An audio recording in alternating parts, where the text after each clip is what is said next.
चंद्रशेखर बावनकुळेंवर टीका करताना संजय राऊतांची जीभ घसरली। बावनकुळे नवे रावणकुळे, आक्षेपार्ह भाषेत संजय राऊतांनी बावनकुळेंवर टीका केली आहे। बावनकुळे 600 कोटींचा भूखंड 1 रुपयात घेतला, संजय राऊतांनी गंभीर आरोप केला। तर चंद्रशेखर बावनकुळेंना अटक करण्याची संजय राऊतांनी मागणी केली आहे। तर संजय राऊतांच्या टीकेला नितेश राणेंनी जोरदार प्रत्युत्तर दिले। संजय राऊत हे विदूषक असल्याचं म्हणत मत्स्य उद्योग मंत्री नितेश राणे यांनी राऊतांवर पलटवार केला।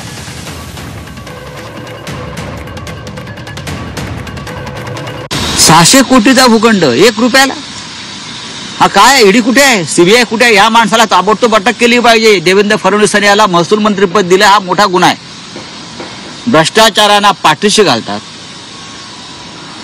राज्य लुटणाऱ्यांना मंत्रिमंडळात घेतात।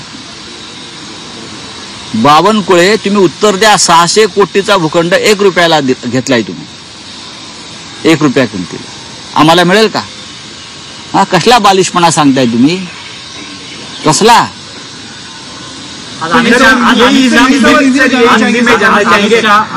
अरे छोटो बावनकुळे कोण आहे यार? क्या है बावनकुळे? बावनकुळे बावनकुळे बावनकुळे रावणकुळे। आज आदरणीय बावनकुळे साहेब राज्याचे महसूल मंत्री आहेत, एक यशस्वी प्रदेश अध्यक्ष आहेत।